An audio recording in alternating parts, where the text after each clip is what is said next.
Allahumma salli Allahumma sholli wa ala alihi wa sahbihi al-mayamin al-muntajabin. Ma'asyiral muslimin, sa'imin sa'imat rahimakumullah, kita bersyukur kita bersua kembali dalam keadaan sehat walafiat untuk meneruskan tadarus dan tadabbur kita surat Maryam yang pagi ini kita masuk pada ayat 51 sampai 55, 51 sampai 55. Dan bersama kita sudah ada Ustadz kita, Ustadz Safi Soleh, yang akan membacakan kepada kita ayat-ayat suci Al-Quran, surat Maryam tersebut. Dan kepada Bapak, Ibu, Tuan, dan Puan yang ingin membaca kitab sucinya sendiri atau mushafnya, dipersilakan untuk membuka surat Maryam, surat yang ke-19, ayat 51 sampai 55. Dan kepada Ustadz kita, Ustadz Safi Soleh, kita persilakan dengan segala hormat. Fadhil Ustadz. شكرا أستاذ. الحمد لله. السلام عليكم ورحمة الله وبركاته. Waalaikumsalam warahmatullahi wabarakatuh. أعوذ بالله من الشيطان الرجيم. بسم الله الرحمن الرحيم.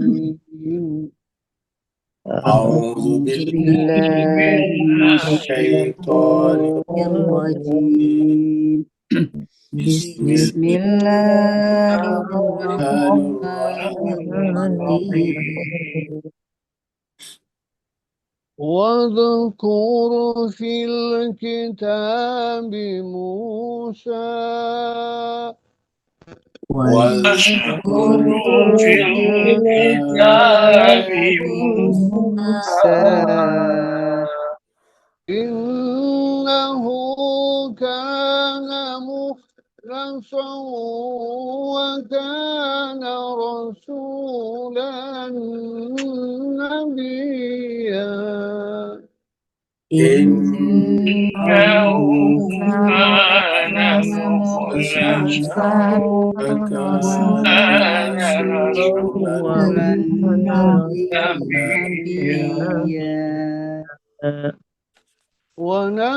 وناديناه من جانب الطور الأيمن وقربناه نجيا.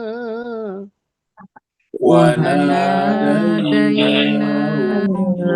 من جانب الطور الأيمن وقربناه نجيا. ووهبنا له من رحمتنا أخاه هارون نبيا. ووهبنا له من رحمتنا هارون نبيا. واذكر في الكتاب إسماعيل. واذكر في الكتاب إسماعيل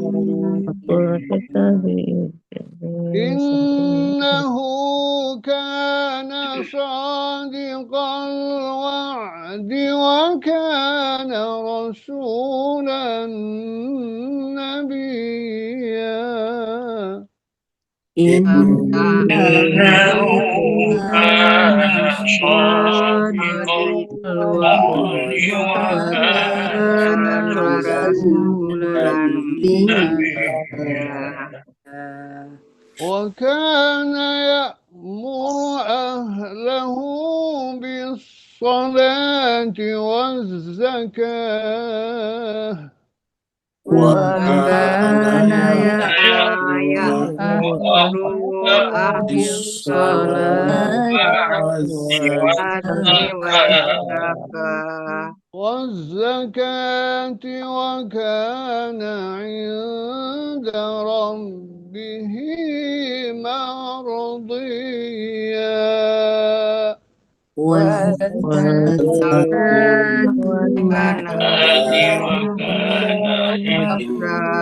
إبراهيم كان عند ربه مرضيا. صدق الله العلي العظيم. صدق الله العلي العظيم.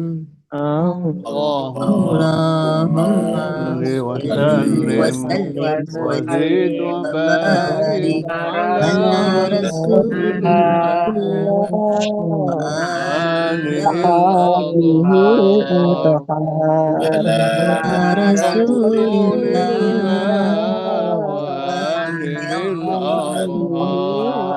اللهم صل على اللهم صل على محمد محمد وعلى محمد. اللهم صل على وعلى محمد وعلى محمد وعجل فرجهم. محمد وعجل فرجهم.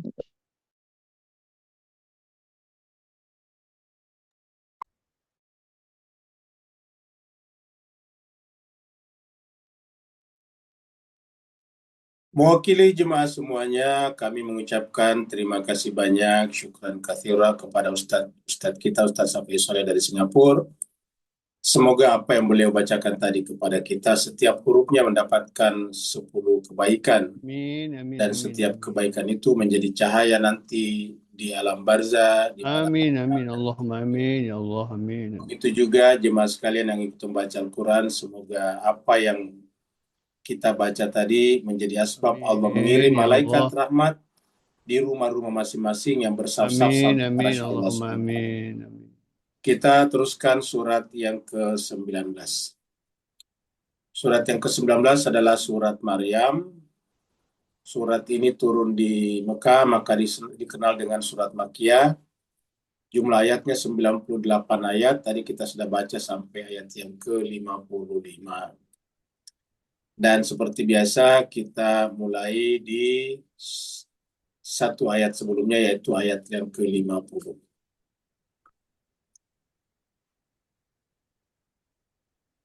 Di ayat 50 Allah SWT berfirman, A'udzubillahi minasyaitonirrajim, Bismillahirrahmanirrahim. Wa wahabna lahum min rahmatina wa ja'alna lahum lisana sidqin aliyya. Ini berbicara tentang Nabi Ibrahim, tetapi menggunakan bentuk hum di sini. Hum itu adalah mereka. Sementara cerita ini kan tentang Nabi Ibrahim. Nah, ini menunjukkan bahwa yang dibicarakan di sini bukan hanya Nabi Ibrahim, tapi juga keturunan-keturunannya.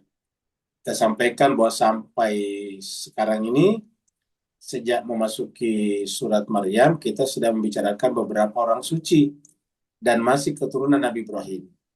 Yang pertama kita bicarakan Nabi Zakaria.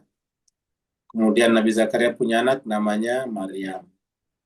Kemudian Nabi Zakaria memelihara putri daripada Imran, yaitu Maryam. Yang ketiga kita bicarakan. Kemudian Maryam melahirkan anak namanya Isa ibnu Maryam. Sudah 4. Zakaria, Yahya, Maryam, dan Nabi Isa. Ini semuanya adalah keturunan Nabi Ibrahim. Baru kemudian berbicara tentang Nabi Ibrahim. Jadi terakhir kita bicara tentang Nabi Ibrahim. Dan Nabi Ibrahim yang dimaksud di sini dengan kata-kata wa wahabna lahum min rahmatina wa ja'alna lahum lisana sidqin aliyya. Jadi kami karuniakan kepada mereka dari rahmat kami, wa ja'alna, dan kami jadikan bagi mereka itu lisana sidqin, buat tutur kata yang baik. Lisan itu kan perkataan, kita artikan saya buat tutur. Sedikit yang selalu benar dan tinggi. Maksudnya tinggi itu melampaui manusia yang lain. Dan setelah ini, ayat 51 berikutnya ini adalah bicara tentang Nabi Musa. Nabi Musa 3 ayat, kemudian 2 ayat berikutnya bicara tentang Nabi Ismail kembali. Ya. Jadi Nabi Musa, boleh dikata Nabi besar dari Nabi Ibrahim, selesai di sini Nabi Musa nantinya. Karena kita tahu Nabi besar terakhir dari Nabi Ibrahim melalui Ishak adalah Nabi Isa. Nabi Musa ini adalah berada di tengah-tengahnya, yaitu antara Nabi Ibrahim dengan Nabi Musa. Nanti kemudian sekitar ayat 54, masuk ke cerita Nabi Ismail. Berarti kembali ke atas setelah Nabi Ibrahim. Ibrahim Ismail ke bawah nanti kemudian melahirkan Nabi Muhammad kita. Setelah itu nanti 58 pertemuan besoknya situ dikatakan bahwa mereka itulah yang diberikan nikmat oleh Allah yang kita minta di dalam surat Al-Fatihah dengan kata-kata ihdinas siratal mustaqim siratal ladzina an'amta alaihim ghairil maghdubi alaihim waladdallin. Jadi itu disebutkan.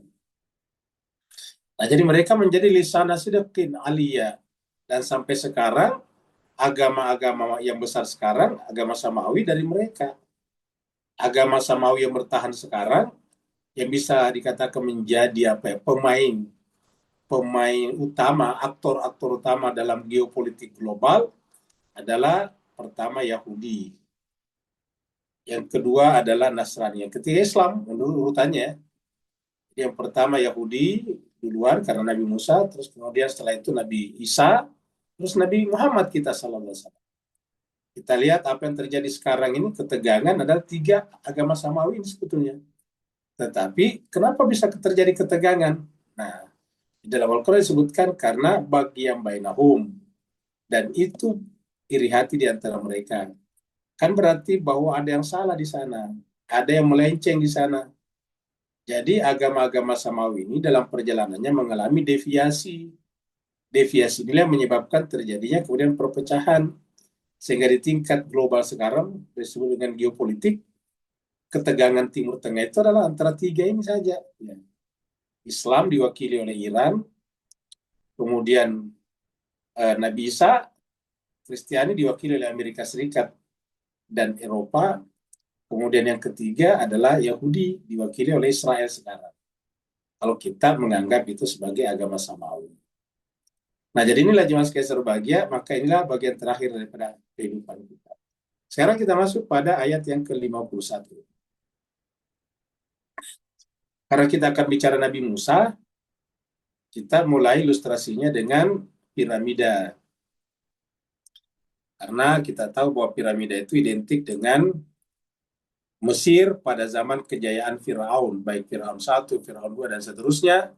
Dan pada saat itu juga Nabi Musa alaihi salatu wassalam lahir di sana, lalu kemudian akan dibunuh oleh Firaun. Wadhkur fil kitabi Musa. Jadi sama sebelumnya juga Ibrahim. Wadhkur fil kitabi Ibrahim. Wadhkur fil kitabi Musa. Dan ceritakanlah di dalam kitab suci kisah cerita tentang Nabi Musa. Nabi Musa diceritakan juga. Kalau kita lihat jemaah sekalian, Nabi Ibrahim punya anak kedua namanya Ishak. Ishak punya anak lagi namanya Yakub. Yakub punya anak Nabi Musa. Nabi Yusuf. Nabi Yusuf menarik semua keluarganya, termasuk Nabi Yakub, pergi ke Mesir. Di Mesirlah mereka berketurunan jauh ke bawah sampai melahirkan ribuan keturunan. Tapi pada zaman Nabi Musa, maksudnya keturunan ini sampai ke Musa, ratusan tahun, ada yang mengatakan 600 tahun, lalu kemudian Bani Israel mengalami penindasan di sana, karena ulah mereka sendiri setelah tinggal di Mesir. Nah, maka kemudian diutuslah Nabi Musa untuk membebaskan mereka. Jadi itulah Musa muncul sekarang di sini. Dari Musa nanti ke bawah, lahirlah orang seperti misalnya Nabi Daud, Nabi Sulaiman, Nabi Daud nanti menerima Zabur. Lalu ke bawah nantinya lahirlah Nabi Zakaria, Nabi Yahya, Nabi Isa. Nabi Isa terakhir, tidak punya keturunan. Lalu kemudian kembali kepada keturunan Nabi Ibrahim dari Ismail. Nah, makanya nanti setelah cerita ini kembali ke Ismail. Karena dengan selesainya Musa boleh dikata dari atas selesai dari Nabi Ishak. Karena sebelumnya kita sudah bicara juga Nabi Isa alaihissalatu wassalam. Jadi Nabi Musa ini adalah pembawa agama Yahudi, Nabi Isa sebelumnya pembawa agama Nasrani. Maka dikatakan wadhkur fil kitabi Musa, ceritakanlah di dalam kitab suci itu Nabi Musa. Nabi Musa alaihissalatu wassalam. Apanya mau diceritakan? Nah, dia itu Musa itu adalah innahu, sungguhnya dia itu hunya Nabi Musa karena adalah mukhlasan. Mukhlasan itu kalau diterjemahkan di sini orang terpilih, ada benarnya. Karena mukhlas itu dari kata ikhlas. Ikhlas itu adalah tidak ada lagi. Seperti kalau kita kalau kita memanjat kelapa, buah kelapanya diturunkan, itu tindakan pertama jadi pohon kelapa, kita ambil yang terbaik dari pohon kelapa itu buah kelapanya. Tapi buah kelapa belum terbaik, diambil yang terbaik dengan membuka kulitnya, maka yang terbaik nanti adalah isinya yang putih itu. Nah, yang putih juga belum terbaik. Apanya yang terbaik lagi? Yang putih kita ambil, kemudian diparut, lalu setelah itu diperas, namanya santan. Nah, santan itu adalah mukhlasnya, santan itu adalah yang terakhirnya. Jadi perasan santan itu adalah rangkaian terakhir dari proses tadi menanam pohon kelapa, mengambil buah kelapanya, kemudian membelahnya dengan mengeluarkan sabutnya, kemudian membuka batoknya, kemudian keluarlah isinya yang putih itu dagingnya kita parut, lalu setelah itu kemudian kita peras, lahirlah santan. Nah, santan itu adalah terakhir, nah disebut dengan mukhlasan. Jadi artinya apa? Itu adalah halusnya halus, intisarinya intisari, the core of the core, kira-kira gitulah, intinya inti. Kalau yang disebut dengan ikhlas itu, jadi ikhlas itu artinya apa? Bukan berarti tidak ada, masih ada, yaitu Allah. Jadi kalau hati kita ini diperas karena banyak sekali anunya, lapisan-lapisannya banyak hijab-hijabnya, dihilangkan, maka tersisa fitrah yang isinya adalah Allah, karena Allah mengatakan fitrat Allah allati fatarana salaiha. Ternyata yang kita temukan di dalam fitrah itu adalah Dia, Allah. Nah, maka ikhlas itu dalam pengertian bukan berarti tidak ada, yaitu Allah. Jadi perbedaan antara konsep Buddha dengan konsep Islam adalah kalau konsep Buddha itu diperas, habis, namanya nirwana. Nggak ada lagi yang tersisa. Jadi dalam kekosongan itulah bermakna keberisian kata konsep Buddha. Jadi kekosongan itulah keberartian. Kekosongan itulah bermaknaan. Kalau dalam Islam tidak ada kekosongan, karena yang ada selalu Dia. Tidak ada ruang kosong dalam kehidupan kita, selalu Dia ada. Dia ada di mana saja kalian berada, Dia ada di mana saja mereka berada. Dia di langit, Dia di bumi. Ketika kita melihat apa saja, yang kita lihat adalah wajahnya. Jadi selalu ada Dia, Allah yang disebut dengan wajibul wujud itu, yang disebut dengan yang maha ada itu. Jadi tidak ada kekosongan dalam kehidupan kita. Nah, ketika semuanya dilepaskan, yang tersisa adalah Dia, namanya ikhlas. Nah, itulah Nabi Musa. Jadi membayangkan Nabi Musa itu orang yang jahat, orang yang keras, itu tidak mungkin. Jadi cerita sebelumnya pada saat Ashabul Kahfi, itu adalah caranya Allah mendialogkan ajarannya kepada kita melalui dua manusia lahiriah dan manusia batiniah. Nabi Musa mewakili manusia lahiriah, Nabi Khidir mewakili manusia batiniah. Dan dalam beragama itu disebut sempurna, kafa, apabila mencakup lahir dan batin. Jadi agama samawi itu adalah pertautan sempurna antara Nabi Musa dengan Nabi Khidir. Makanya disebutkan sini Nabi Musa, jangan kita bayangkan pada saat seperti kita membaca cerita surat Al-Kahfi ketika berjumpa dengan Nabi Khidir. Karena ini jelas ada pernyataan innahu kana mukhlasan. Dia itu adalah mukhlasan. Kata kana di sini ada kana lagi, berarti artinya sebelum Nabi Musa diangkat jadi rasul, sebelum diangkat jadi nabi, dia itu sudah mencapai derajat mukhlasan.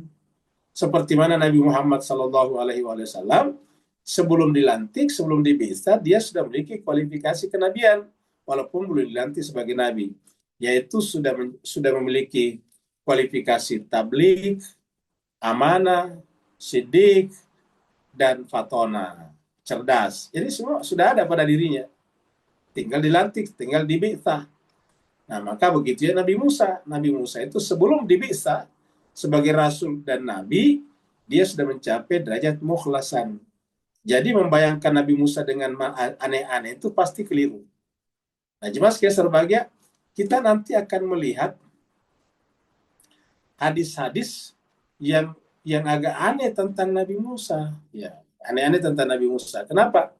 Karena di dalam hadis-hadis itu, dan ini disampaikan dalam hadis Bukhari, dan Muslim bahwa Nabi Musa itu aneh-aneh. Contohnya misalnya nanti, mohon maaf, bisa lari telanjang bulat, mengejar-ngejar bajunya di bawah batu.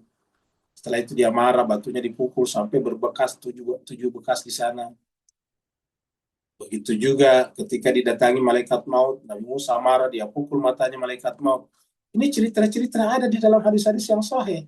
Tapi kalau kita kembalikan kepada ayat-ayat ini, tidak sejalan. Dan hebatnya lagi, hadis-hadis itu banyak.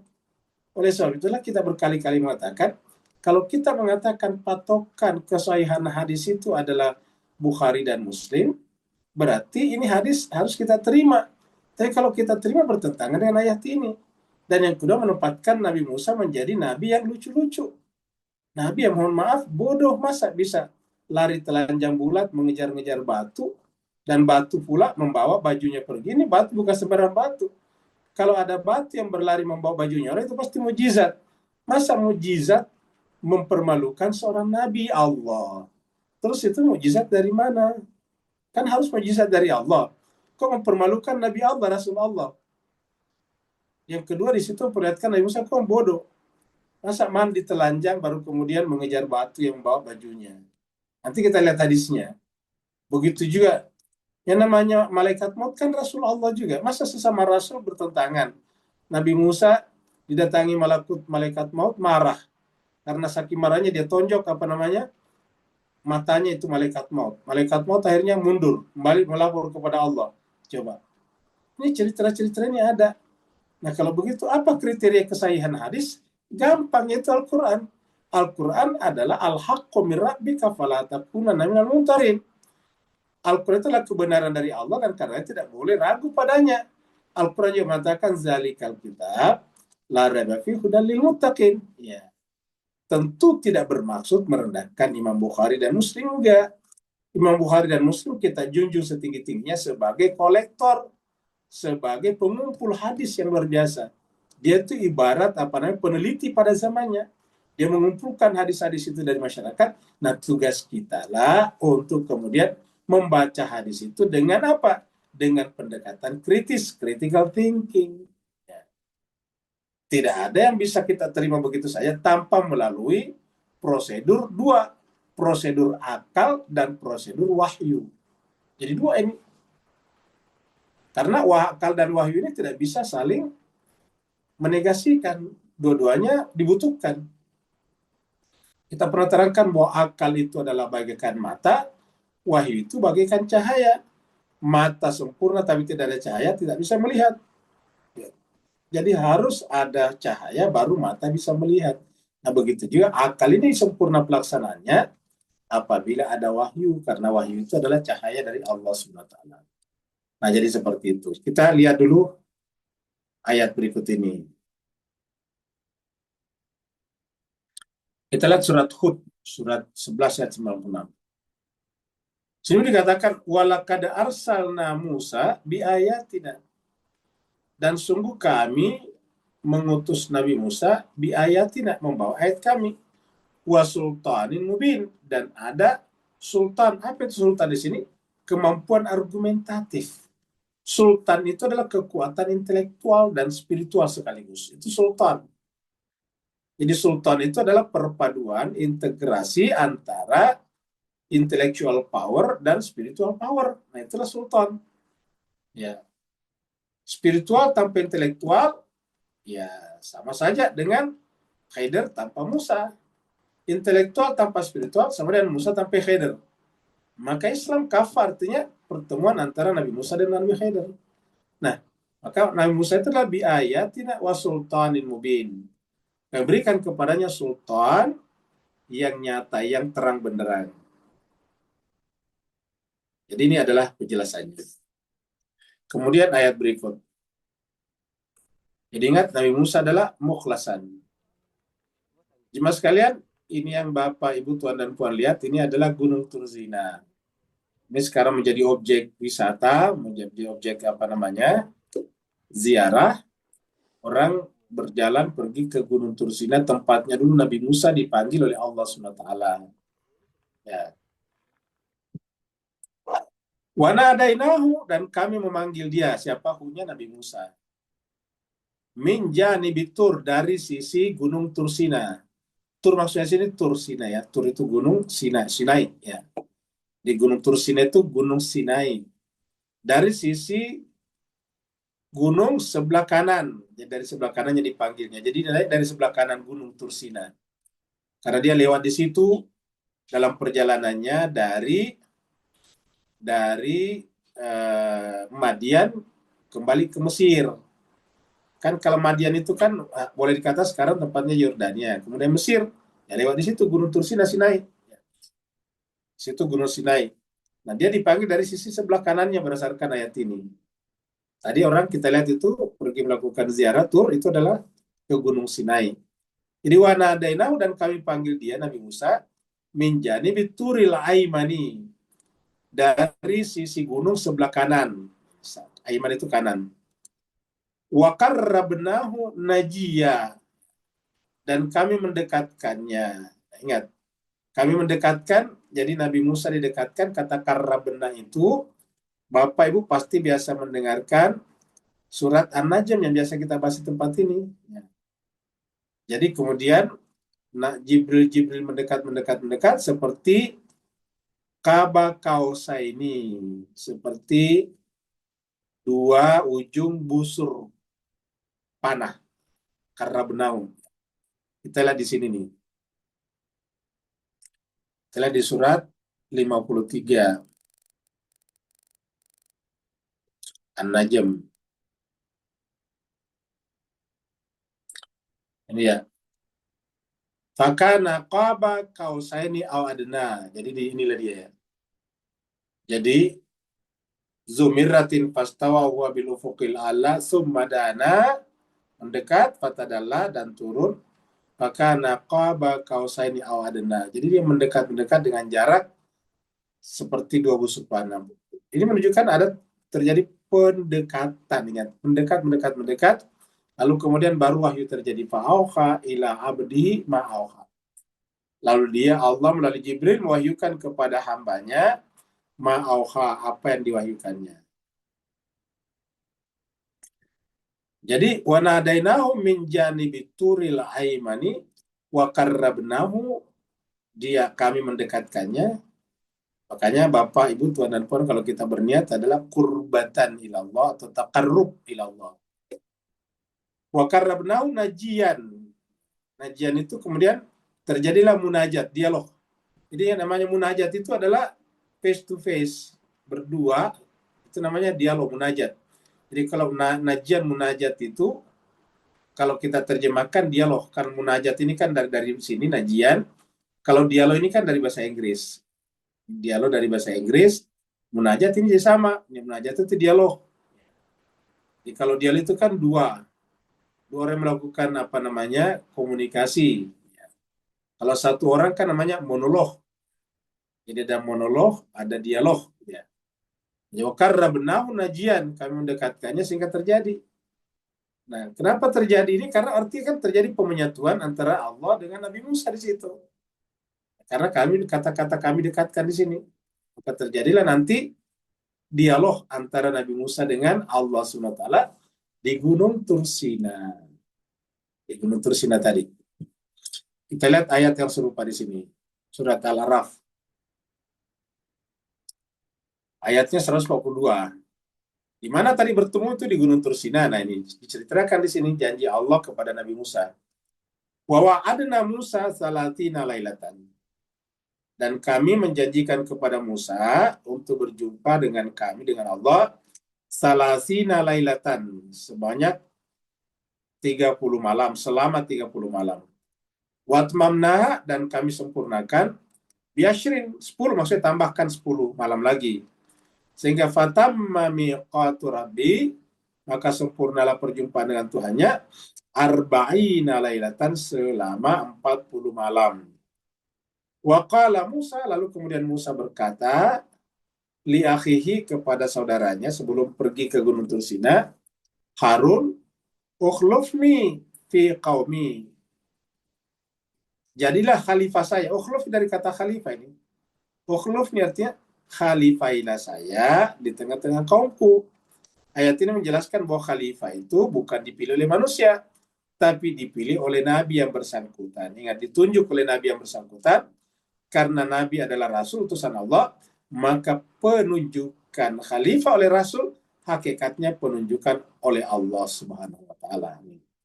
Ukhlufni, khalifailah aku di dalam memimpin kaum ini. Wasli, tetaplah berbuat baik, wala tattabi' sabilal mufsidin. Jangan mengikuti jalannya orang buat kerusakan. Artinya selalulah komitmen bersama dengan ajaran langit. Jangan terseret keluar oleh ajaran insani manusia. Karena ajaran manusia itu bisa menyeret kepada perbuatan kerusakan di muka bumi. Wala tattabi' sabilal mufsidin. Ketika terjadi kerusakan di muka bumi, maka akan terjadi kehancuran. Kehancuran nanti akan menyebabkan agama menjadi dimangsa oleh kelompok-kelompok jahat yang besar. Dia akan dimangsa oleh Ya'juj dan Ma'juj, dimangsa oleh kalangan orang-orang yang terputus hubungannya dengan Tuhannya. Jadi wala tattabi' sabilal mufsidin.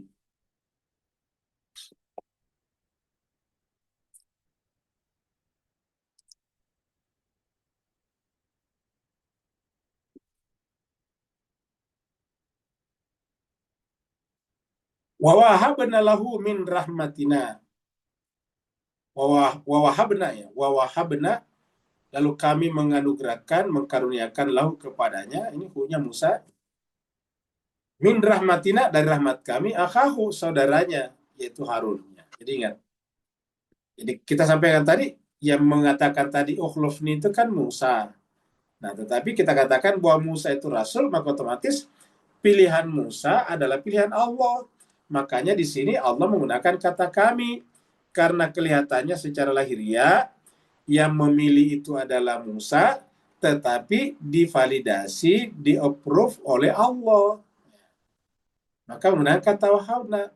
Jadi lagi-lagi khalifah yang benar itu adalah yang dipilih oleh Nabi. Karena pilihan Nabi hakikatnya adalah pilihan Allah. Karena Nabi itu namanya Rasul, utusan Allah.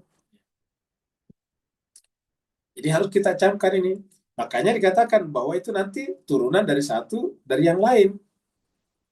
Karena mempersiapkan, selalu mempersiapkan orang terdekat. Karena orang terdekat itu yang paling gampang dididik secara sempurna. Jadi wawahabna lahu. Kita tahu bahwa para kiai itu mendidik ribuan santri-santrinya. Tapi biasanya santri yang paling dekat pada dirinya, pada diri kiai, adalah anaknya sendiri. Makanya rata-rata pelanjut risalah pesantren itu biasanya anaknya juga, namanya Gus. Jadi anaknya kiai, nanti anaknya Gus. Jadi pesantren-pesantren pun juga turun-temurun itu kepemimpinannya berpindah dari satu generasi ke generasi berdasarkan turunan juga, zuriat juga. Zuriatnya kiai menjadi pengganti pelaksana pesantren berikutnya. Nah, kalau pesantren itu saja berdasarkan zuriatnya kiai yang disebut dengan Gus, masa agama kemudian diserahkan kepada manusia? Jadi konsep Al-Quran jelas, yaitu bahwa pengganti Nabi itu harus ditunjuk, dipilih oleh Nabi. Karena pilihan Nabi hakikatnya adalah pilihan Allah. Tapi kalau dipilih oleh manusia, baik berdasarkan kelompok kecil namanya musyawarah, atau kelompok besar namanya demokrasi, ya tetap itu pilihan manusia. Dan manusia itu kebanyakan tidak mengetahui. Aksarun nasi la ya'lamun, kebanyakan manusia tidak mengetahui. Karena manusia tidak mengetahui, maka diutuslah Nabi. Kalau seluruh manusia mengetahui, buat apa diutus Nabi? Jadi konsep kenabian itu mengasumsikan bahwa kebanyakan manusia itu tidak paham, tidak mengetahuinya. Makanya kita lihat sebelumnya, Nabi Ibrahim datang kepada Azar yang diaku sebagai bapaknya, mengatakan bahwa ikutilah aku, karena aku mendapatkan ilmu yang tidak datang kepadamu. Mendapatkan ilmu yang tidak datang kepadamu. Kan itu kata-kata Nabi Ibrahim sebelumnya. Jadi mendapatkan ilmu dari Allah. Nah, dengan demikian juga yang boleh meneruskan kenabian itu adalah yang ilmunya adalah ilmu langit, ya. Ilmu samawi, bukan ilmu manusia. Nanti apa yang terjadi? akan terjadi namanya degradasi. Semakin kesini agama semakin rusak. Ya. Sehingga agama bukan lagi bertumpu ke langit, tapi bertumpu pada kekuasaan. Ini yang menyebabkan sekarang Islam bukan lagi bergantung pada langit, tapi bergantung kepada Amerika. Ya. Jadi sekarang ini Saudi bergantung pada Amerika. Di Saudi ada pangkalan bersenjatanya Amerika. Yordania, walaupun Yordania itu mengaku sebagai raja keturunan daripada Hashimi, tetapi bergantung kepada Amerika. Ada pangkalan Amerika di sana. Ya. Semuanya bersikap diam kepada Israel, padahal dekat. Begitu juga negara-negara Teluk, seperti misalnya Qatar, Kuwait, UAE. Semuanya sekarang ada pangkalan Amerika di sana. Ya. Bahkan di Turki sekalipun ada pangkalan Amerika di sana. Ya. Artinya apa? Mereka bergantung kepada Amerika, bukan bergantung lagi kepada Allah. Nah, ini menyebabkan kemudian mereka menjadi penonton pasif terhadap pembantaian manusia, orang Islam di Palestina. Kalau toh mereka menangis itu hanya tangisan kamuflase saja, tangisan masker untuk mendapatkan simpati dari rakyatnya. Tindakan mereka terhadap Palestina tidak ada sama sekali. Nah, ini yang disebutkan tadi, kalau sudah agama bukan dipimpin oleh manusia langit, maka tunggulah kehancurannya. Maka di sini disebutkan, wa wahabna, kami memberikan karunia lahu kepada Nabi Musa min rahmatina, ingat rahmat. Min rahmatin, rahmat. Kan berarti konsep ini adalah konsep Muhammadi. Ingat, konsep keturunan itu adalah konsep Muhammadi. Ya, kenapa? Karena rahmatina, Nabi Muhammad itu adalah menjadi penyebab alam semesta tercipta. Makanya Nabi Muhammad disebut sebagai rahmatan lil alamin. Kepada Nabi lah Allah berfirman, wa ma arsalnaka, kaknya itu Nabi Muhammad, illa, kecuali rahmatan lil alamin. Artinya, seandainya bukan karena di kaum Muhammad, aku Allah tidak akan menciptakan alam semesta. Dalam sebuah pernyataan dikatakan, laulaka ma khalaqtul aflak. Kalau bukan karena di kaum Muhammad, aku tidak ciptakan alam semesta, yaitu wa ma arsalnaka illa rahmatan lil alamin. Wa wahabna lahu min rahmatina akhahu, saudaranya sendiri. Akhahu, saudaranya. Nah, kata akhahu di sini bukan temannya, bukan kawannya, bukan tetangganya juga, bukan teman sekolahnya, tetapi akhahu, saudaranya. Ya, saudaranya. Ya, mayoritas orang mengatakan ini saudara kandungnya. Ada yang mengatakan saudara sepupu. Jadi akhahu Haruna nabiyya. Jadi kalau kita melihat orang-orang di sekitar Nabi, orang terdekatnya Nabi, orang paling dekat Nabi yang kemudian terkenal kepemimpinannya itu adalah Sayyidina Ali. Karena Sayyidina Ali itu adalah sepupu, secara biologis sepupunya Nabi. Ya, bapaknya Ali bersaudara dengan bapaknya Nabi. Bapaknya Nabi namanya Abdullah bin Abdul Muthalib, sedangkan bapaknya Ali adalah Abu Thalib bin Abdul Muthalib. Kan begitu. Waktu Nabi ditinggal ibu dan kakeknya, Abdul Muthalib dipelihara paling lama sama pamannya Abu Thalib. Ya. Bersama Abu Thalib lah Nabi menjadi dewasa, menikah dengan Khadijah, seperti itu.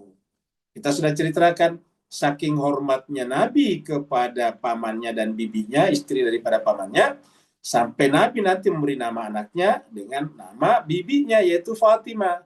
Sehingga kita katakan bahwa Fatimah di sekitar Nabi itu ada dua. Fatimah putrinya Nabi namanya Fatimah binti Muhammad, dan Fatimah pamannya, istri pamannya Nabi, yaitu Fatimah binti Asad. Jadi ada dua Fatimah di sana.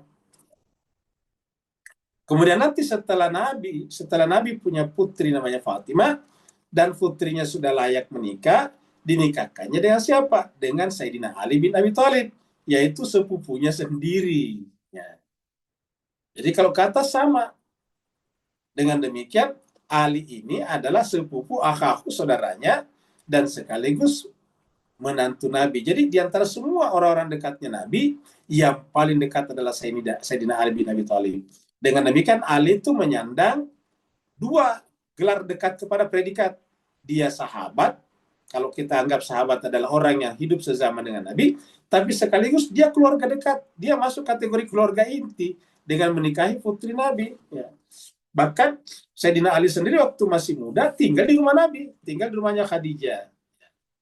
Jadi inilah yang terjadi jemaah sekalian. Jadi dekat sekali. Ya. Jadi kalau kita mengatakan bahwa Islam itu harus diajarkan, diterima oleh orang paling dekat Nabi, ya paling dekat Nabi Sayyidina Ali bin Abi Thalib. Ya. Jadi wa wahabna lahu min rahmatina akhahu Harun, saudaranya Harun. Ya. Dan kita tahu kalau dari sekitar di sekitar Nabi dulu, waktu terjadi habis haji terakhir, haji wada, kemudian dalam perjalanan kembali ke Madinah, Nabi disuruh berhenti di sebuah wadi namanya Ghadir Qum. Di sana kemudian Allah meminta Nabi untuk mendeklarasikan siapa? Ali. Keluarlah kata-kata yang terkenal, man kuntu maulahu fahada Ali maulahu. Siapa yang selama ini menjadikan aku sebagai maulanya, maka nanti atau sekarang sampai nanti aku meninggal ini adalah Ali adalah maulahu. Maka Nabi pun berdoa, ya Allah, cintailah yang mencintainya dan musuhilah yang memusuhinya. Nah, inilah jemaah sekalian berbahagia, itu peristiwa Ghadir Qum terkenal karena ada di hadis-hadis semuanya.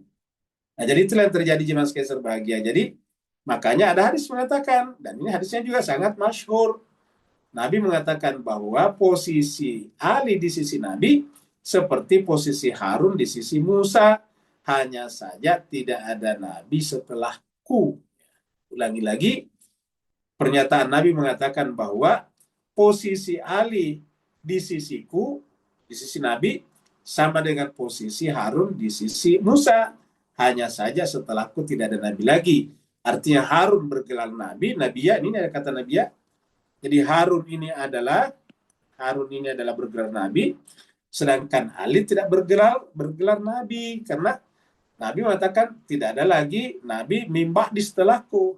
Nah, kalau tidak bergelar Nabi lantas apa? Kembali menggunakan konsep yang lebih luas, yaitu ini ja'iluka linasi imama. Kenapa? Karena di situ dikatakan wa min dzurriyyati. Jadi setiap zuriatnya Nabi Ibrahim yang suci, yang dipersiapkan oleh nabi-nabi sebelumnya, dia berhak menyandang gelar imam. Wa idibtala Ibrahim rabbuhu bikalimatin fatammahun. Qala inni ja'iluka linnasi imama. Qala wa min dzurriyyati. Qala la yanalu ahdi zalim. Itu dialog antara Nabi Ibrahim dengan Allah di surat Al-Baqarah ayat 124. Dan ingatlah ketika Tuhannya Ibrahim menguji Ibrahim dengan beberapa kalimat. Fatammahunna, Nabi Ibrahim melolosi semuanya. Maka Allah berfirman, ini ja'iluka linnasi imama. Wahai Ali, saya akan mengangkat kamu sebagai imam bagi seluruh manusia. Apa kata Nabi Ibrahim? Saya ini Tuhan, manusia biasa akan mati. Maka wa min dzurriyyati. Saya berharap yang meneruskan tugas imam linnas ini kepada seluruh manusia adalah zuriati, keturunanku, zuriatku. Nabi membenarkan. Allah membenarkan, tapi dengan catatan la yanalu ahdi zalimin. Maka imamah ini kepada seluruh manusia akan diteruskan oleh keturunanmu, tapi tidak boleh pada keturunanmu yang pernah melakukan kezaliman, alias keturunanmu yang suci atau maksum. Apa gelarannya kalau setelah Nabi? Kalau tidak ada Nabi setelah Nabi Muhammad, gelarannya imam. Karena Nabi Muhammad sudah dipatok, dia adalah khatamun nabiyyin, dia adalah penutup nabi-nabi. Kata-kata khatamun nabiyyin berarti la nabiyya ba'di, tidak ada lagi nabi setelahku, kata Nabi. Maka apakah kalau begitu gelarnya adalah imam. Inilah perbedaan Ali dengan Harun. Jadi wa wahabna lahu min rahmatina akhahu Harun nabiyya, sebagai nabi. Kita lihat di sini. Kita lihat surat Thaha. Ini surat Thaha ini dialog yang cukup panjang juga antara Allah dengan Nabi Musa. Ini dimulai dengan di Gunung Tursina juga. Gunung Tursina. Kan 2 kali Gunung Tursina nih. Tadi di sini surat Al-Araf Gunung Tursina juga. Yang kita angkat tadi ini boleh dikata Gunung Tursina yang kedua. Ini adalah Gunung Tursina yang pertama waktu kembali dari Madian. Dan di sana Allah mengatakan innani anallah la ilaha illa ana dan seterusnya. Lalu kemudian Allah mengangkat dan menugaskan sejak itu Nabi Musa untuk datang kepada kepada Fir'aun. Allah berfirman, "Idhab ila fir'auna innahu tagha." Pergilah kepada Fir'aun karena dia itu melampaui batas, melakukan perbuatan semena-mena. Ya. Seterusnya baru kemudian berdoalah Nabi Musa, Rabbi syrah li sadri wa yassir li amri wahlul 'uqdatam min lisani yafqahu qawli dan seterusnya. Baru masuk sini, waj'al li waziran min ahli. Ya Allah, jadikanlah, ingat kata waj'al li sama tadi, ini ja'ilu kalinasi imama, sama dengan wa qala rabbuka lil malaikati inni ja'ilun fil ardi khalifah, menang kata ja'ala, waj'al li, dan jadikanlah bagiku wazir, pembantu, min pasangan, teman, min ahli, dari keluargaku sendiri, min ahli. Kata-kata ahli ini berarti Harun ada orang dekatnya, ahli. Ya. Ingat kata-kata ahlu baiti. Siapa itu? Disebutkan Harun akhi, Harun saudaraku. Jadi jelas ini adalah diminta kepada Allah. Jadi dengan demikian dipersiapkan oleh Musa, tapi diminta kepada Allah untuk di-endorse, untuk divalidasi, untuk di-approve. Maka kemudian berkatalah waj'alli waziran min ahli Harun akhi, Harun saudaraku. Disebutkan Harun akhi. Ya. Jadi ini diabadikan di dalam Al-Quran. Jadi yang akan meneruskan tugasnya Nabi Musa adalah saudara keluarganya, ahli dari keluarganya, ahli baitnya, yaitu Harun, disebutkan saudaranya. Itulah yang disebutkan tadi di sini. Akhahu. Ya, wa wahabna lahu min rahmatina. Jadi dengan demikian pemilihan Harun itu di-approve oleh Allah. Allah lah yang memvalidasi. Karena Allah lah yang mengatakan akhahu, kami yang mengkaruniakan kepada Musa dari rahmat kami, yaitu saudaranya. Nah, kalau rahmat kami adalah Muhammad, ya tentu harusnya Nabi Muhammad seperti ini juga. Ya, min rahmatina akhahu Haruna nabiyya, sebagai nabi. Jadi ingat, sebagai nabi juga. Jadi Harun adalah nabi. Kalau setelah Nabi Muhammad kan tidak ada nabi, jadi imamah saja. Ya. Bisa dikatakan kalau kita ganti di sini akhahu, jadi kita ganti di sini dengan hu-nya dengan Nabi Muhammad. Ya. Coba bisa kita ganti Nabi Muhammad di sini. Kita bisa ganti di sini Nabi Muhammad. Wa wahabna lahu min rahmatina akhahu aliyun nabiyya. Saudaranya yaitu Ali, imamah, bukan nabiyya, imamah. Kenapa? Karena kembali kepada konsep imamah. Nah, jadi jemaah sekalian bagian yang kita lihat. Ya, jadi Al-Quran itu sangat rinci sebetulnya. Makanya supaya manusia itu kembali kepada Al-Quran dengan benar dan konsekuen, ya diwajibkan berpuasa pada bulan turunnya Al-Quran. Karena berpuasa itu artinya menetralisir jiwa, menetralisir pikiran dari berbagai macam pengaruh, termasuk pengaruh terbesar adalah mazhab kita masing-masing.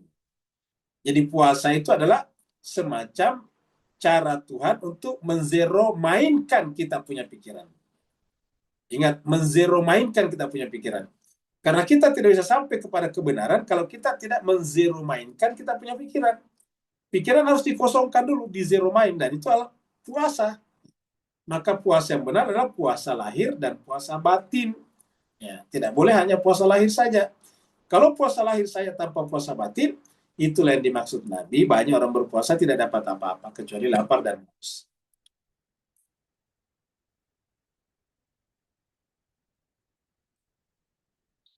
Nah, sekarang kita bicara tentang Nabi Ismail dengan melihat gambar ini. Ya. Jadi gambar ini adalah ilustrasi Hajar menggendong bayinya Ismail, kemudian tinggal di Mekah, lahirlah air yang memancar namanya Zam-Zam. Sekarang 54 sampai 55 ini adalah dua ayat berbicara tentang Ismail. Wadkur fil kitab Ismail, sama tadi. Kalau di atas tadi kan ayat 51, wadkur fil kitab Musa. Sekarang wadkur fil kitab Ismaila.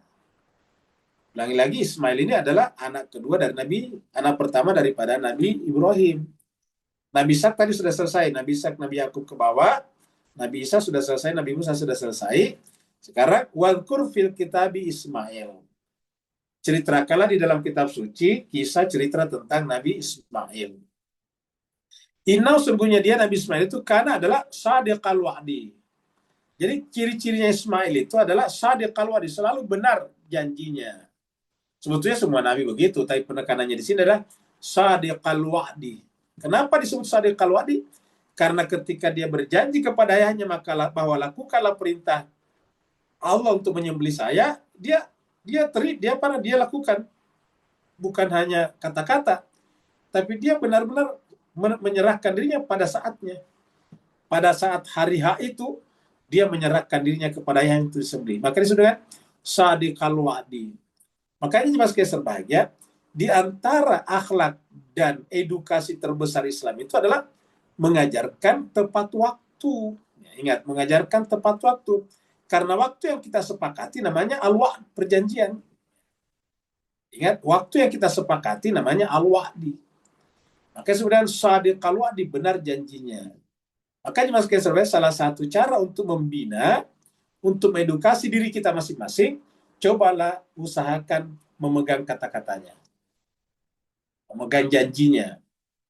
Karena kata para hukama, para ahli arif dan bijaksana, mengatakan bahwa sapi itu, hewan ternak itu dipegang melalui talinya, sedangkan manusia dipegang melalui hatinya. Ingat, manusia dipegang melalui hatinya. Maka edukasi Al-Quran itu adalah sadiqal wa'di, termasuk salat 5 waktu kita. Salat kita 5 kali sehari semalam itu adalah disuruh untuk supaya tetap tepat waktu di awal waktu. Dalam Al-Quran dikatakan bahwa aqimis sholata inna sholata kanat alal mu'minina kitabam mauquta. Gitu. Jikalau salat, sungguh salat itu bagi orang beriman adalah kitabam mauquta, tertentu waktunya. Kenapa? Supaya kita terlatih untuk sadiqal wa'di juga. Mungkin kita tidak sempurna seperti Ismail, seperti Nabi Ismail di sini, tapi paling tidak menjadikan itu sebagai teladan, sebagai uswatun hasanah. Jadi sadiqal wa'di wa kana rasulan nabiyya. Dan dia adalah rasul dan sekaligus adalah nabi. Ya, rasulan nabiyya sama tadi di atas Nabi Musa. Jadi Nabi Ismail itu adalah sadiqal wa'di wa kana rasulan nabiyya. Kita lihat di sini. Surat As-Saff ini, ayat 102. Falamma balaga mausaya, tatkala usianya Nabi Ismail sudah mencapai usia remaja dewasa awal, remaja, qala, maka berkatalah Nabi Ibrahim kepada putranya, ya bunayya, wahai anakku, inni ara fil manam, sungguhnya aku melihat di dalam tidurku. Artinya kalau Nabi melihat dalam tidurnya sama dengan wahyu. Ani, sesungguhnya aku azbauka, diperintah untuk menyembelih kamu. Fanzur, maka coba perhatikan, pikirkan. Madza tara, bagaimana pendapatmu? Di ayat yang sama Nabi Ismail langsung menjawab, qala. Ini jawaban Ismail. Ya abati, wahai ayah, if'al ma tu'mar. Lakukan apa yang diperintahkan. If'al ma tu'mar. Lakukan apa yang diperintahkan. Satajiduni, niscaya ayahanda menjumpai aku, insya Allah minas sabirin, insya Allah akan sabar menerima perintah itu. Jadi kita lihat sini Nabi Ismail tadi apa? Sadiqal wa'di, benar janjinya dengan kata insya Allah. Jadi insya Allah itu harus ditempatkan pada saat kita memang bersungguh-sungguh untuk sadiqal wa'di, untuk membenarkan janji. Jangan insya Allah justru jadikan tameng. Di pikiran sudah ada keinginan untuk tidak hadir atau terlambat, tapi kita katakan insya Allah, kamu gitu. Jadi sekarang insya Allah jadikan tameng, tidak mau hadir, tapi nggak enak perasaan kalau mengatakan tidak hadir, ya insya Allah lah kamu gitu. Jadi insya Allah sekarang dijadikan sebagai tameng, sebagai perisai, sebagai benteng untuk menyembunyikan keengganannya untuk hadir, untuk datang. Maka dia mengatakan insya Allah. Nah, orang seperti ini tidak sadiqal wa'di sebetulnya. Jadi yang berhak menggunakan insya Allah itu sebetulnya adalah sadiqal wa'd. Jadi memang berjanji untuk benar-benar datang. Ya, artinya memang di hatinya mau datang baru insya Allah. Jangan di hati tidak mau datang baru insya Allah. Itu bukan sadiqal wa'd tadi.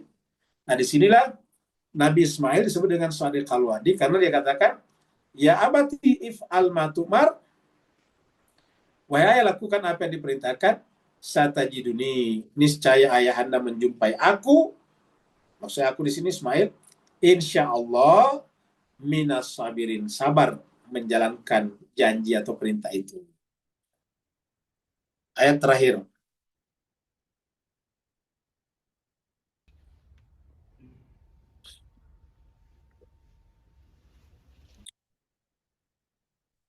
Apa yang dilakukan Nabi Ismail sebagai seorang nabi dan rasul tadi? Wa kana ya'muru ahlahu bis-shalah. Maka dia, Nabi Ismail, memerintahkan keluarganya untuk salat. Jadi kita lihat ini, salat itu aja sejak zaman dahulu kala. Salat itu bukan hanya Islam. Ini Nabi Ismail ini, dari mana dapat itu? Itu dari ayahnya juga. Ya. Jadi wa kana ya'muru ahlahu bis-shalah wa dzakah. Dan adalah Nabi Ismail itu selalu, ingat juga sekali kalau ada fi'il mudhari didahului dengan kata kana, itu menunjukkan selalu. Jadi Nabi Ismail itu selalu memerintahkan keluarganya untuk melakukan salat dan zakat. Ya. Wa kana inda rabbihi mardiya. Dan adalah dia, Nabi Ismail itu di sisi Tuhannya adalah mardiya, diridhoi. Ingat, radiyatan mardiya. Kan hamba yang bagi itu adalah radiyatan mardiya. Ya ayyatuhan nafsul mutmainnah, irji'i ila rabbiki radiyatan mardiya. Jadi itu adalah termasuk kategori mardiya. Jadi adalah diridhoi oleh Allah Subhanahu wa taala. Jadi kita lihat sini Nabi Ismail. Nah, jadi artinya budaya atau kebiasaan ritus yang terbiasa dilaksanakan di Mekah itu adalah salat, bukan menyembah berhala, salat kepada Allah. Makanya waktu Nabi Muhammad saja belum diangkat jadi nabi, atau bahkan belum ada perintah salat, ya sudah diangkat jadi nabi. Belum ada perintah salat kepada umat secara keseluruhan, Nabi Muhammad sudah salat. Ingat. Jadi kalau ada mengatakan nanti Nabi salat pada saat setelah Isra Mi'raj, itu tidak tepat, bertentangan dengan Al-Quran.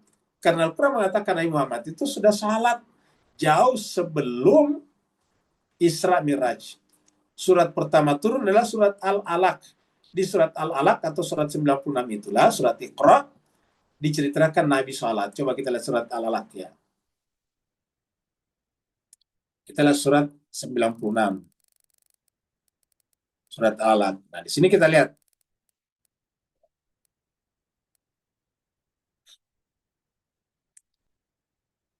Nah, di sini kita lihat. 9, 10. Ara'aital ladzi yanha. Bagaimana pendapatmu? Atau apakah kau telah melihat orang yang melarang? Melarang siapa? Abdan, seorang hamba. Siapakah abdan di sini? Ya Nabi Muhammad yang bergelar abdan. Nabi Muhammad di sini siapakah di sini?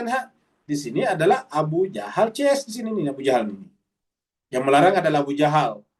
Dan yang dilarang adalah Rasulullah. Coba kita lihat ini. Ya. Jadi yang melarang adalah Abu Jahal, yang dilarang Rasulullah. Jadi artinya ini adalah surat pertama. Jauh sebelum Isra Mi'raj, Nabi Muhammad sudah salat ini. Ara'aital ladzi yanha, apakah engkau telah melihat orang yang melarang? Melarang siapa? Abdan, hamba, yaitu Nabi Muhammad. Idza shalla, ketika sedang salat ini. Ketika dia sedang melaksanakan salat. Jadi Nabi sudah salat jauh sebelum Isra Mi'raj. Dari mana salat ini? Ya dari sini, dari nenek moyangnya. Dari Nabi Ismail. Wa kana ya'muru ahlahu bis-shalah. Berarti Nabi Ismail ke bawah yang memelihara kesucian agama Samawi di Mekah ini selalu memerintahkan keluarganya salat. Sampai kepada apa? Sampai kepada Nabi Muhammad. Dari mana Nabi Muhammad melakukan itu? Dari orang tuanya, dari Abdullah, dari Abu Talib tentunya, dari Abdul Muthalib. Kita tahu Nabi Muhammad lahir, bapaknya sudah meninggal, Abdullah. Dari mana ajaran salat itu diambil? Tentu diambil daripada pamannya, diambil daripada kakeknya Abdul Muthalib. Abdul Muthalib mengambil dari atas sampai kepada Nabi Ismail seperti dalam ayat ini. Wa kana ya'muru ahlahu bis-shalah waz zakah. Jadi jelas sekali Pak Ustaz Salusunya turunannya. Wa kana inda rabbi mardiya. Dan adalah Nabi Ismail siswanya telah mardiya, diridhoi. Nah, sekian berbahagia. Kita ingatkan kembali tentang bakti sosial kita, supaya ayat-ayat Al-Quran yang kita baca di sini sekaligus kita kita laksanakan di di masyarakat. Ya, kita buktikan bahwa Al-Quran itu bukan hanya di atas kertas, tapi juga di tengah-tengah masyarakat. Jadi yang ingin berpartisipasi silakan catat, silakan di screenshot flyer ini. Di sini ada nomor rekening dan orang-orang yang harus dihubungi untuk konfirmasi. Nah, sekarang kita masuk pada hadis berikut ini. Tapi sebelum kita masuk hadis berikut ini, kita kembali ke atas dulu ya. Kita kembali ke ayat pertama tadi, ayat 51. Wadhkur fil kitabi Musa. Musa itu siapa? Adalah mukhlasan. Dia adalah mukhlas ini. Kita sudah bahas tadi. Nah, kalau sudah, kita kembali ke hadis ini. Ya. Kita lihat dulu nih, hadis pertama. Nabi Musa memukul malaikat maut.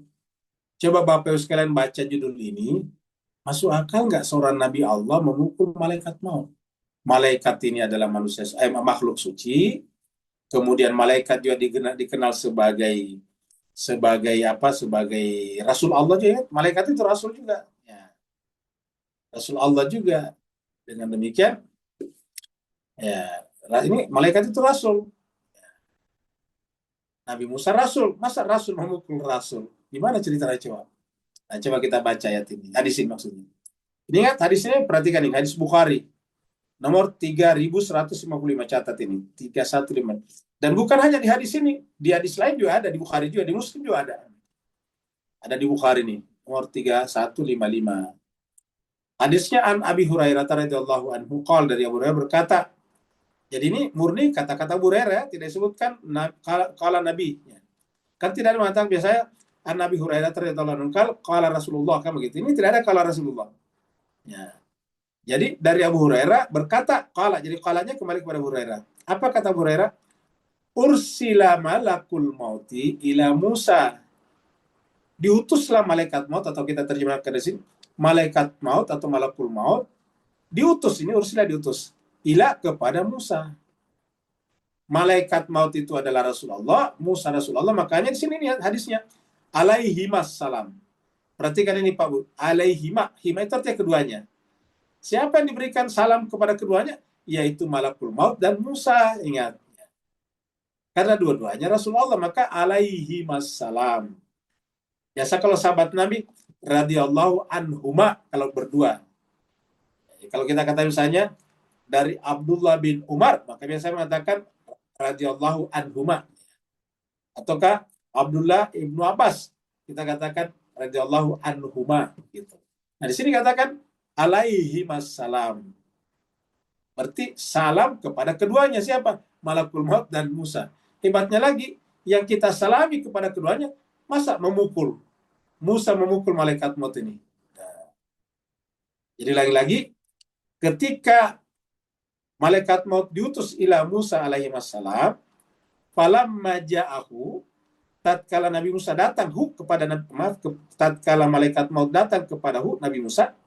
Jadi hu-nya di sini adalah kata ganti dhamir daripada Nabi Musa. Tatkala malaikat maut datang kepada Nabi Musa, sakkahu. Nabi Musa memukul wajahnya di bawah ini. Memukul matanya ini. Nabi Musa alaihissalam memukul matanya. Mata siapa? Matanya malaikat maut. Ya. Faraja ila rabbi, karena dipukul, maka dia kembali kepada Tuhan. Tidak jadi mencabut nyawanya Nabi Musa. Faraja ila rabbi, kembali kepada Tuhannya. Faqala, sambil berkata, wahai Tuhan, kira-kira gitu lah. Arsaltani, kamu telah mengutus aku, ila abrin, kepada seorang hamba, la yuridul mauta, yang tidak menginginkan kematian. Orang tidak mau dimatikan, kok kamu utus saya. Jadi ada kontradiksi di mana sini? Satu, Tuhan itu salah mengutus. Ini diprotes oleh malaikat sini. Tuhan, kamu mengutus saya kok kepada hamba yang tidak mau mati. Harusnya diutus dong kepada yang sudah mau mati. Ini orang tidak mau mati, saya disuruh cabut nyawanya. Dia marah, kira-kira gitulah. Dia pukul aku ini. Jadi, arsaltani ila abdin la yuridu al-mauta. Kontradiksi pertama. Kontradiksi kedua mana? Ada kata abad di sini. Yang namanya abad itu adalah hamba yang telah menjadi budak yang baik kepada Allah. Hamba itu budak. Hamba sahaya. Artinya mengikuti semuanya.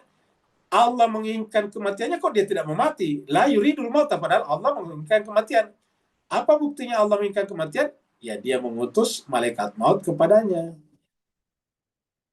Tapi kok disebut abad di sini? Karena kontradiksi semuanya. Ini problem hadis ini. Tapi ingat ini Bukhari. Bapak, Ibu, Tuan, dan Puan bisa cari sendiri. Ini di Google bisa dicari. Tulis ada hadis Bukhari nomor 3155. Pasti muncul. Ini Bukhari nomor 3155. Jadi benar-benar diabadikan ini. Bagaimana kalau kita terima? Karena ini Bukhari, coba. Karena ini Sahih Bukhari, kita terima gimana coba? Artinya kita terima fakta bahwa memang ada Nabi Allah yang begitu hebat. Nabi Musa itu ingat, bukan hanya Nabi dan Rasul, tapi dia juga adalah Ulul Azmi. Ulul Azmi itu adalah Nabi dan Rasul utama dari 5 orang. Nabi Musa, Nabi Ibrahim, Nabi Nuh, Nabi Ibrahim, Nabi Musa, Nabi Isa, Nabi Muhammad. Nah, ini adalah seorang Ulul Azmi yang terkenal kesabarannya. Kok bisa memukul? Yang dipukul bukan sembarangan.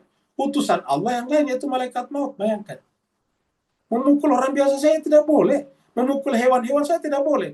Ini makan memukul malaikat maut. Ya satu. Yang kedua, dia menolak mati. Ya. Tuhan menginginkan kematiannya. La yuridul maut. Dia tidak ingin mati. Ya.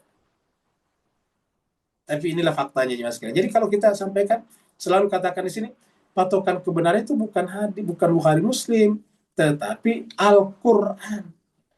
Al-Quran itu apa? La raiba fi hudal lil muttaqin.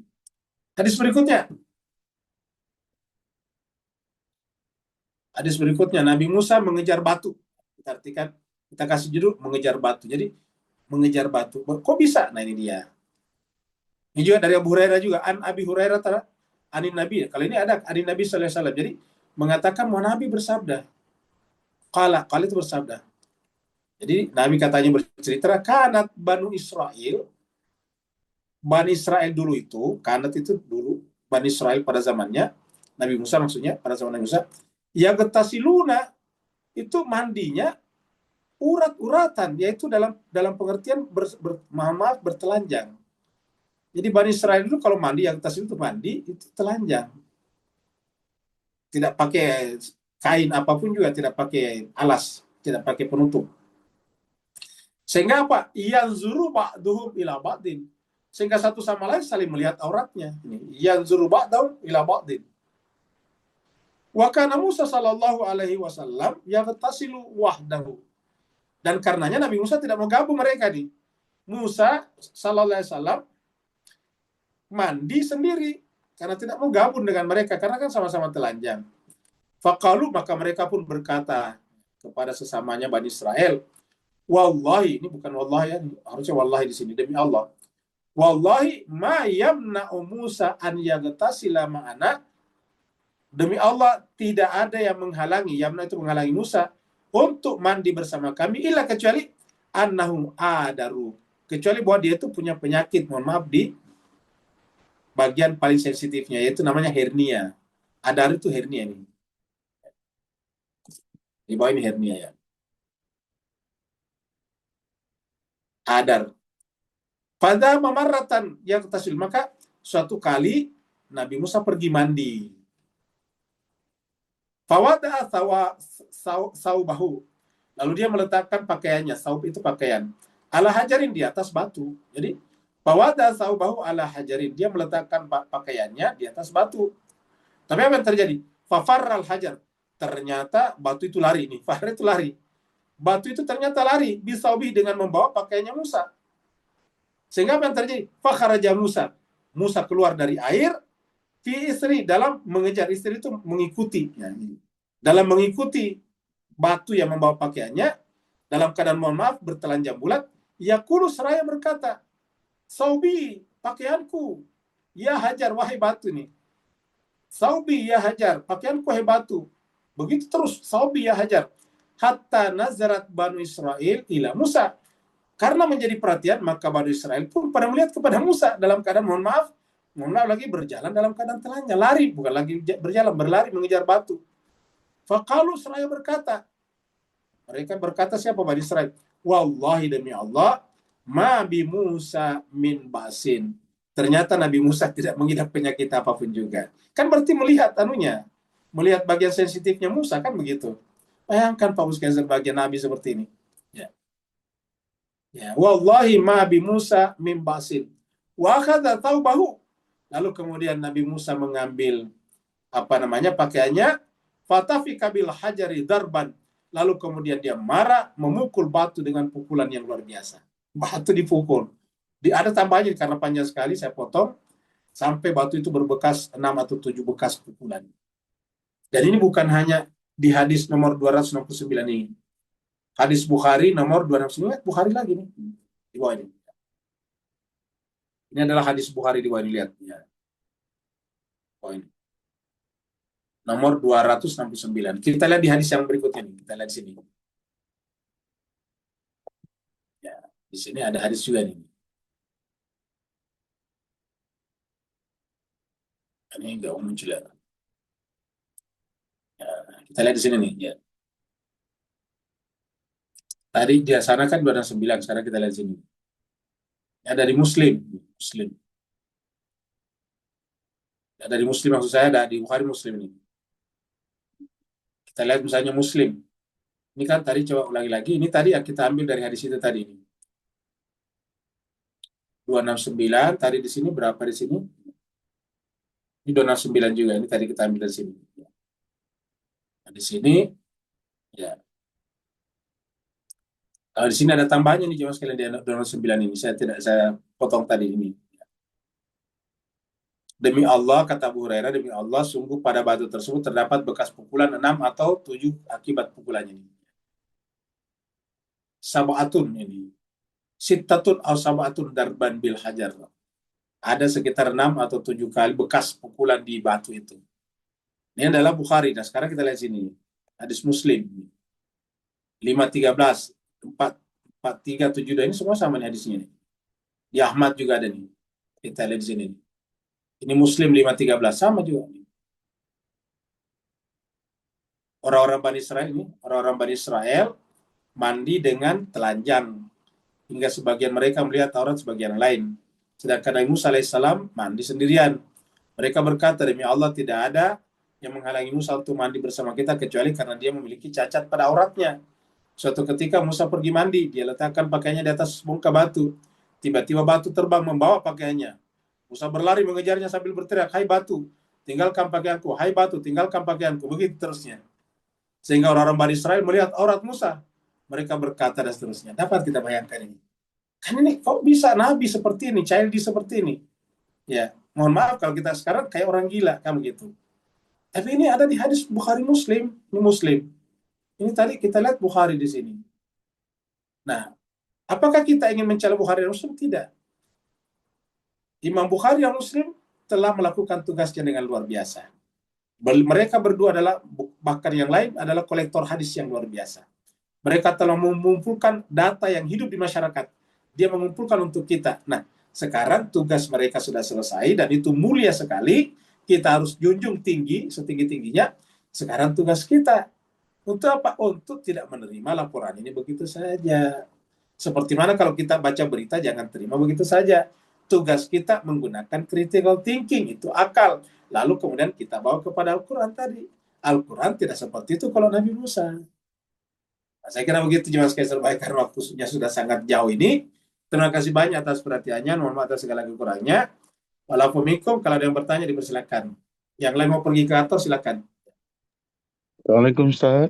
Waalaikumsalam warahmatullahi wabarakatuh. Alhamdulillah, barakallahu fiikum. Assalamualaikum Muhammad wa alihi wasallam. Ustaz, bila kita katakan ayat mubahalah, kemudian disebut nisa akum, walaupun jamak, tapi yang hadir seorang je.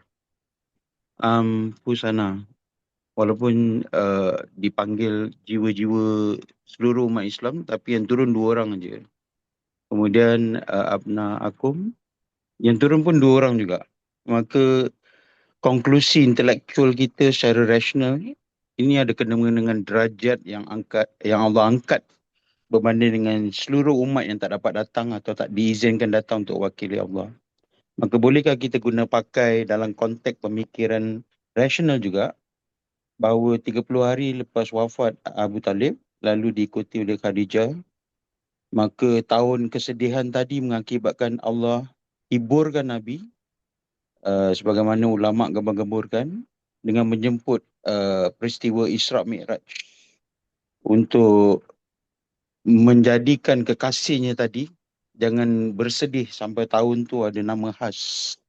Maka dalam konteks yang sama juga, Allah turunkan kain kapan khas untuk Khadijah.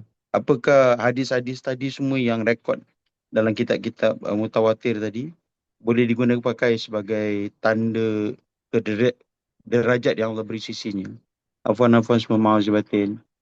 Baik, terima kasih banyak. Saya kira jawabannya bisa, karena memang arahnya ke sana. Karena kita lihat di dalam surat Ali Imran itu ayat 60 atau 61, semuanya menggunakan bentuk jamak. Nah, apa maknanya menggunakan bentuk jamak? Kita lihat dulu surat ini, surat Ali Imran ya. Surat 3 ayat 60. 61 maksudnya. Ini tadi katakan al-haqqu min rabbik. Kebenaran itu dari Allah, wala takun minal mumtarin. Jadi kebenaran itu artinya apa? Dia adalah patokan. Al-haq ini patokan. Jadi harusnya hadis harus kriteria kesahihan utamanya berdasarkan Al-Quran. Karena ini al-haq min rabbik. Kebenaran dari Tuhan, artinya kebenarannya bersifat absolut. Dan karenanya dialah yang menjadi standar, dia menjadi rujukan untuk mengetahui yang lain benar atau tidak. Makanya dikatakan fala takun minal mumtarin, jangan menjadi orang ragu. Sekarang ayat 61. Faman hajjaka fihi min ba'di ma ja'aka minal ilmi faqul ta'ala nad'u abna. Ini dia. Abna itu bentuk jamak. Abna aku jamak juga. Nisa ana bentuk jamak untuk perempuan. Nisa aku perempuan juga. Anfusana bentuk jamak. Ya. Bentuk tunggalnya ini adalah ibn. Bentuk tunggalnya ini adalah al-mar'ah. Jadi nisa itu bentuk jamaknya al-mar'ah. Bentuk tunggalnya itu adalah al-mar'atu, sedangkan bentuk jamaknya an-nisa. Begitu ini bentuk tunggalnya nafsun, nafs, bentuk jamaknya anfus atau nufus. Anfus. Itu bentuk jamak. Seperti dikatakan Pak Nur tadi, kenapa bentuk jamak? Sebenarnya dikatakan tadi, harusnya kita semua umatnya Nabi harus seperti yang dimaksud dalam ayat ini. Paling tidak ini dibatasi, kalau kita batasi pada manusia suci. Jadi siapa yang dimaksud di sini abna anak? Siapa yang dimaksud di sini abna anak? Yaitu keturunan Nabi yang suci. Siapa yang dimaksud dengan nisa anak di sini adalah wanita-wanita manusia suci, wanita-wanita harusnya istri-istri para insan kamil, para a'imah adalah seperti ini. Seperti contohnya kita lihat, nggak usahlah istrinya para imam.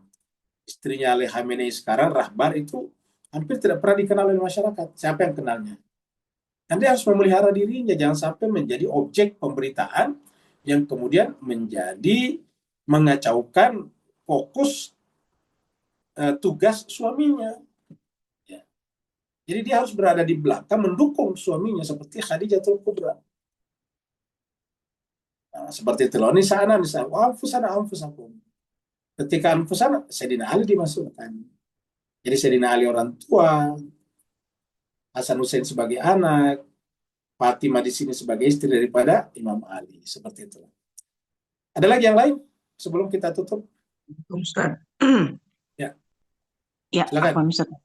Mengenai Sayyidina Abu Thalib yang oleh saudara-saudara kita itu dikafirkan ya Ustaz ya.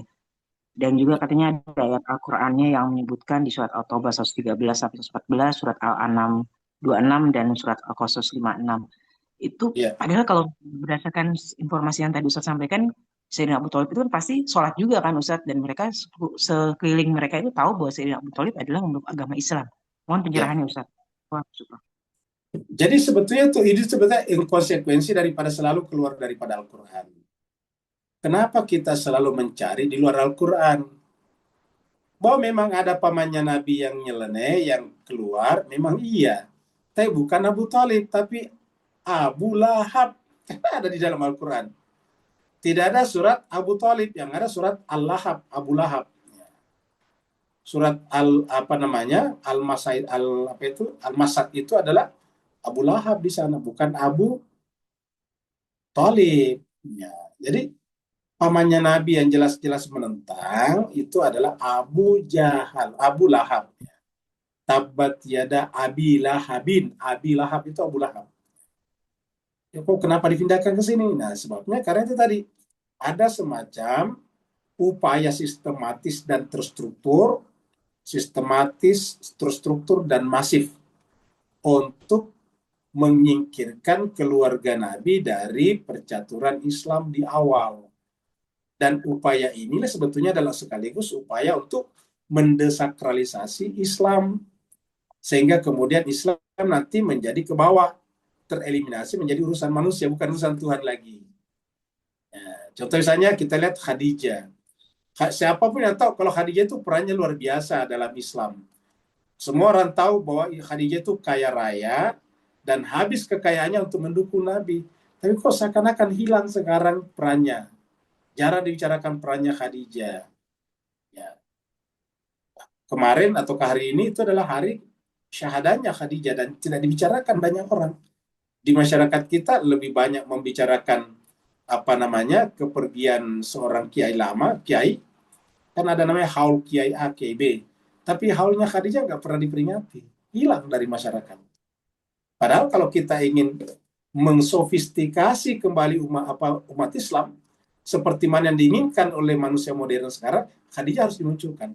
Karena Khadijah itu walaupun lahir 1400 tahun yang lalu, tapi dia sebetulnya mewakili hasrat-hasrat, cita-cita dan harapan manusia modern. Bayangkan seorang wanita yang cantik, yang kemudian beraktivitas sebagai ekspor-impor. Bayangkan pada saat itu di Mekah ada wanita yang kerjanya ekspor-impor. Ya, ini kan kalau sekarang ini luar biasa. Well educated. Kemudian yang kedua, terlibat di dalam politik yang membuat politik itu menjadi sakral, bukan mengotori politik. Kemudian yang ketiga, dia aktif dalam bidang sosial. Ketika Nabi beserta pengikut-pengikutnya diisolasi di lembah Banu Talib selama 3,5 tahun, itu hartanya Khadijah habis digunakan untuk beri makan kepada mereka. Sampai Khadijah sendiri nggak punya apa-apa lagi. Terima kasih banyak atas perhatian Bapak Ibu sekalian. Mohon maaf. Ada satu lagi pertanyaan. Ada di sini. Apakah sholatnya para nabi sebelum nabi juga di dalamnya menggunakan syahadatain, ya, mestinya saksi? Saya kira benar, cuma mungkin bukan saksi Nabi Muhammad, tapi nabinya masing-masing. Setiap nabi-nabi bersaksi atas Allah dan nabinya. Ya, itu bukan Nabi Muhammad, tetapi nabinya masing-masing. Seperti itu. Terima kasih banyak. Wassalamualaikum warahmatullahi wabarakatuh. Waalaikumsalam warahmatullahi wabarakatuh. Assalamualaikum warahmatullahi wabarakatuh. Sudah.